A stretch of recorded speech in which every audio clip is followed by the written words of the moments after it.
Batra Daf Nun Gerimal on bet 10 lines down.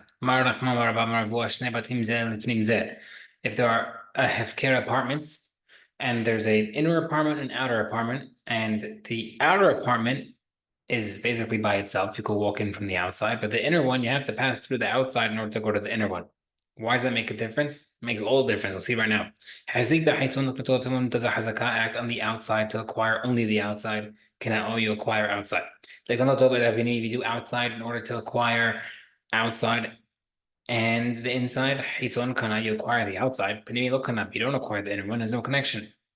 Like not that hyponymia, so you trying to acquire only the inner one while doing outside. You don't acquire either outside because you didn't have in mind, inward because it's not connected. However, if you try to do an act, a hazakah act on the inside to acquire inside, can you acquire?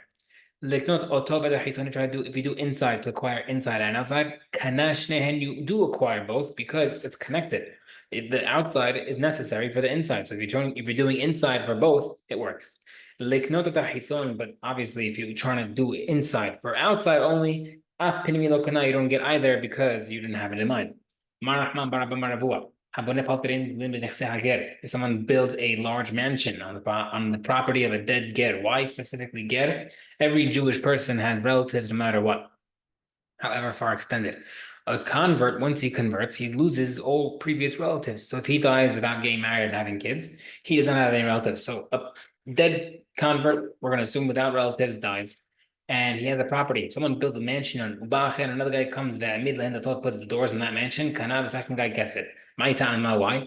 The first guy who was just building a mansion didn't do a hazakah. He was just putting blocks. He was playing Jenga with himself. The guy who puts the doors on, that shows ownership. Someone sees the property of a mansion on the ger, that ger's dead property, dead ger's property. He puts lime on the wall, or kiyura he puts a design on the wall, kanaan, that's considered ownership. You acquired it. The kama, how much area you have to do? Mario said, one ama long. Mario said, has been near the doorway, that's considered ownership as well. Amram. Hi, Milta Marlan Rosh Hashanah, the following set of the Rosh Hashanah. We could prove from a bright side. What's going on? Hamatzia, Matzaot, the property of a ger. You decide to put mats on it. You lay down, you put a mattress, you lay down on top of the property. Kana, you acquire it. The fact the land is supporting you is considered ownership. Where do we prove from? We bring it from the following bright side. Mahi, the tiny brother says, Keter Hazakah, how do you do Hazakah on the Eved Kinaani, a non-Jewish slave? How do you acquire it? So we're going to bring examples of him doing acts of a slave to you. That shows ownership. So if he takes off your shoe, or he puts, or you remove the shoe for him, or he carries your clothing to the bathhouse, or he removes your clothing, or he washes you, he rubs you with oil, he helps clean your skin.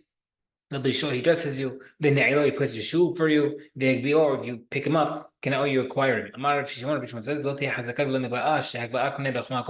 the best thing is lifting because lifting works everywhere. My kamar, what's going on? What exactly going on with the lifting case? We'll clear now. Tanakama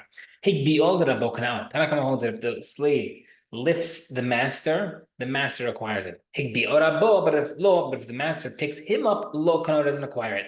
Rabbi Shimon says, no. Lifting is king. Lifting automatically works. Because lifting works in all acquisitions. And therefore, if you lift up the master, lift up the slave, it should work. However, they both agree, however, that if the slave picks the master, the master acquires him because he's supporting the weight of the slave. That's the proof that if you put the mattresses, you put the mats on the property, on the dead ger's property, dead convert's property, you acquire the land. Hayman, this a person. They should have lifted who puts a turnip, puts a seed into the crack of the ground, they get it in the field of the convert. Lo hazakah, not a good hazakah. Yes, you're improving it by planting something, but because my why? By the time you throw it in, there's no improvement, nothing grows right away. Right? You buy those plant things from the store for your kids, Target $1 section. You put the water in, they stand there for 2 hours waiting to see something grow. No, it doesn't grow right away. And therefore, when you put the seed into this property, you didn't improve it. Even though later on it improves, it improves by itself, and therefore nothing to do with you.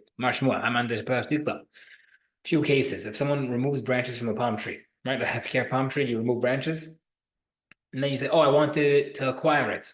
If you removed it to improve the tree, kind of you acquire the tree. If you remove the branches to get food for the animals, what kind of you don't acquire it? How do you know? If you took branches from both sides of the tree, and you're trying to improve the tree, you acquire. If you only do from one side of the tree, you obviously were just taking fruits for your animals. Similar case, someone who's sweeping dirt from the ground. If he's doing it for the land, kind of you acquire the land. If you're trying to do it to gather wood as burning for burning, look, you don't acquire it. How can you tell? Check that out. If you're taking both large and small branches, you're obviously removing it to clean the land, and therefore you acquire it. But if you took only the big ones, and left behind the small ones, you're obviously, you're trying to get it for firewood, and you don't acquire the land. Third case. Hayman did atkil tikla, a person who's removing piles of dirt or holes in order to level the land, to level the surface. If he's doing it for the land itself, can he acquire the land? Let's say you're leveling the land to create a temporary surface to thresh your wheat, take out the wheat from the chaff.